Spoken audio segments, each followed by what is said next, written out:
Budget रेखा। इससे पहले हम उपभोक्ता का बजट और बजट समूह इसके पहले वीडियो में पढ़ चुके हैं। अगर आपने इस वीडियो को ढंग से समझना है, इस टॉपिक को ढंग से समझना है, तो आप पहले उपभोक्ता के जो संतुलन पे मैंने एक सीरीज़ बनाई है, जिस पे आज हम छठा भाग बना रहे हैं। इसकी पूरी सीरीज़ आप देखिए, भाग 1, भाग 2, भाग 3, 4 और 5। इन सब का लिंक आपको डिस्क्रिप्शन में मिल जाएगा, यहाँ आई बटन पे भी मिल जाएगा। आप उसको जाके पहले देखिए, ये आपको बहुत अच्छी तरीके से समझ में आने वाला है। आज हम पढ़ने वाले हैं बजट रेखा। पूरी तरीके से जानेंगे कि बजट रेखा क्या होती है, ठीक है, और बजट रेखा में जो चेंजेस आते हैं वो क्यों आते हैं, बजट रेखा में चेंजेस आने की क्या वजह होती है, क्या जो मेन पॉइंट होते हैं जिस वजह से बजट रेखा चेंज होती है, उसके बारे में जानेंगे। सबसे पहले जान लेते हैं कि बजट रेखा क्या होती है। बजट रेखा दो वस्तुओं के उन सभी संयोगों को दर्शाती है। बजट रेखा दो वस्तुएं, यहाँ पे आपको दो वस्तुएं जो वर्ड आया, अगर आपको समझ में नहीं आया तो आप पिछली वीडियो देखिए, आपको समझ में आएगा कि किन दो वस्तुओं के बारे में यहाँ पे बात हो रही है, ठीक है। बजट रेखा दो वस्तुओं के उन सभी संयोगों को दर्शाती है जिन्हें उपभोक्ता दी हुई आय तथा वस्तुओं के वर्तमान मूल्य पर प्राप्त कर सकता है, ठीक है। बजट रेखा का ये सूत्र है P1 x1 plus P2 x2 is equal to M और लेस देन M। यहाँ पे जो P1 है इसका मतलब है वस्तु एक की कीमत, P2 मतलब वस्तु दो की कीमत, x1 मतलब वस्तु एक की मात्रा और x2 मतलब वस्तु दो की मात्रा। और यहाँ पे M का मतलब होता है उपभोक्ता की आय, कि उपभोक्ता की आय कितनी है, उसकी इनकम कितनी है ना, उसकी सैलरी कितनी है, ठीक है। अब हम एक ग्राफ के ज़रिए आपको इस चीज़ को समझाने की कोशिश करते हैं। हम एक क्वेश्चन लेते हैं। हमने माना, ठीक है, माना M इज़ इक्वल टू 300, ठीक है, M बराबर 300। उपभोक्ता की आय हमने मान ली 300 रुपये, ठीक है। अब P1 is equal to 5, P2 is equal to 10 rupees, ठीक है। हमने माना कि P1 बराबर 5 रुपये और P2 बराबर 10 रुपये, ठीक है। यहाँ पे P1 क्या है, वस्तु एक की मात्रा। हम इसको थोड़ा और आसान कर देते हैं आपके लिए। हमने माना कि ये है पेन, वस्तु एक है पेन और वस्तु दो है कॉपी, ठीक है। तो वस्तु एक यानी कि पेन की कीमत है 5 रुपये और वस्तु दो यानी कि कॉपी की कीमत है 10 रुपये और उपभोक्ता की आय कितनी है, 300 रुपये। अब उपभोक्ता का बजट रेखा क्या कहेगा, देखिए ज़रा एक बार ध्यान से इसको, ठीक है।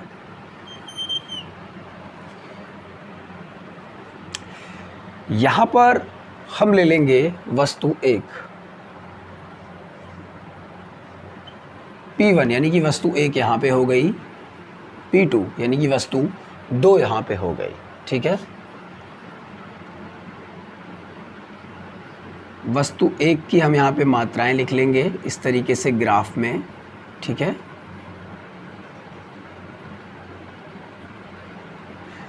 यहाँ पे हम वस्तु दो की मात्राएं लिख लेंगे इस तरीके से ग्राफ में,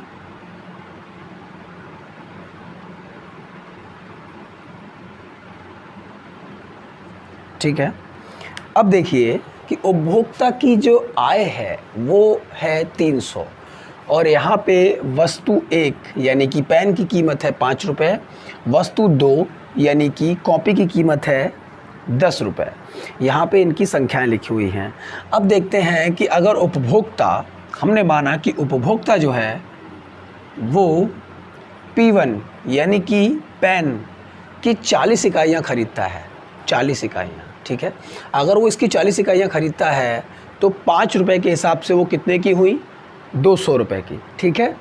तो उसके पास अभी भी 100 रुपये बच रहे हैं, यानी कि वो इसकी 40 इकाइयाँ खरीदता है, हमने मान लिया। उसके बाद जो उसके पास 100 रुपये बच रहे हैं उसमें से वो वस्तु दो यानी कि कितनी कॉपी खरीद सकता है, वो कॉपी खरीद सकता है 10, यानी कि 100 रुपये उसके पास बच रहे थे तो वो 10 कॉपी खरीद सकता है, ठीक है। तो वस्तु एक और वस्तु दो, उसने वस्तु एक 40 खरीदी यानी कि पेन 40 खरीदे और वस्तु दो कॉपी 10 खरीदी। अब उसके पास पैसे नहीं बचे, पैसे ख़त्म हो गए, ये उसकी आय के बराबर था और वो इतना ही इसमें ख़रीद सकता है। ठीक है, इस तरीके से इसमें एक बजट रेखा का निर्माण हो जाएगा। ये हमारी बजट रेखा हुई। ठीक है, तो ये क्या है, हमारी बजट रेखा। ठीक है, यहाँ से वस्तु 1 को उसने 40 मात्रा में ख़रीदा और वस्तु 2 को उसने 10 खरीदे और उसके पास टोटल कितना पैसा था, 300, जो कि उसकी आय के हिसाब से था। ये उससे कम भी खरीद सकता है, चाहे तो यहाँ 5 भी खरीद सकता है, लेकिन अपनी आय से ज़्यादा नहीं खरीद सकता। ठीक है, तो ये हमारी बजट रेखा बनकर तैयार हो गई। यहीं पे हम कह रहे थे कि 2 वस्तुएं, ठीक है, वस्तु 1 और वस्तु 2, बजट रेखा, यहाँ से देखिए, बजट रेखा 2 वस्तुओं के उन सभी संयोगों को दर्शाती है। 2 वस्तुओं के उन संयोगों को दर्शा रही है ये बजट रेखा, जिन्हें उपभोक्ता दी हुई आय तथा वस्तुओं की वर्तमान कीमत पर खरीद सकता है। वस्तुओं की वर्तमान कीमत क्या है, यहाँ पे 5 रुपये और 10 रुपये। ठीक है, और उसकी आय कितनी थी, 300 रुपये, तो वो इतनी ही मात्रा खरीद सकता है। अब बात करते हैं कि थोड़ी वीडियो लंबी हो जाएगी, होप कि आप लोग मैनेज करेंगे। अब बात करते हैं कि बजट रेखा में चेंजेस कब आते हैं, बजट रेखा में परिवर्तन कब आता है। देखिए, ये बजट रेखा जो यहाँ पे बनी है, ये यहाँ आ जाएगी। ठीक है, और फिर ये ऐसे भी घूम जाएगी। कई तरीके के चेंजेस बजट रेखा में आने वाले हैं। देखिए, बजट रेखा में जो बदलाव आते हैं उसकी कुछ मुख्य वजह हम जानते हैं। पहली वजह होती है M, यानी कि उपभोक्ता की आय बढ़ जाना। ठीक है, पहली। दूसरी जो वजह होती है M, यानी कि उपभोक्ता की आय कम हो जाना। पहली वजह उपभोक्ता की आय बढ़ जाना, दूसरी वजह उपभोक्ता की आय कम हो जाना। ये 2 वजह हो गई। और उसके बाद तीसरी वजह जो होती है वो होती है P, यानी कि वस्तु की कीमत में परिवर्तन। पहली वजह जो होती है बजट रेखा के इधर उधर जाने की, वो होती है M, यानी कि उपभोक्ता की आय बढ़ जाना, उपभोक्ता की आय कम हो जाना और किसी भी वस्तु की कीमत में परिवर्तन। आइए देखते हैं कि ये किस तरीके से काम करता है। अब हम देखेंगे, ज़रा गौर कीजिएगा। अब हम मानते हैं कि उपभोक्ता की जो, पहली चीज़ पर ध्यान देते हैं, उपभोक्ता की आय बढ़ गई। हमने मान लिया कि उपभोक्ता की आय बढ़ गई। उपभोक्ता की आय यहाँ 300 से 500 रुपये हो गई।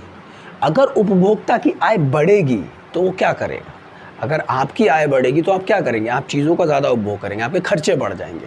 उसी तरीके से उपभोक्ता की आय हमने मान लिया बढ़ गई, तो उपभोक्ता क्या करने वाला है, वस्तु 1 और वस्तु 2 दोनों की इकाइयों को बढ़ाकर खरीदेगा। ठीक है, यानी कि अभी मान लीजिए कि यहाँ पे वो वस्तु 2 की 10 इकाइयाँ अगर खरीद रहा था तो वो कितनी खरीदेगा, 20।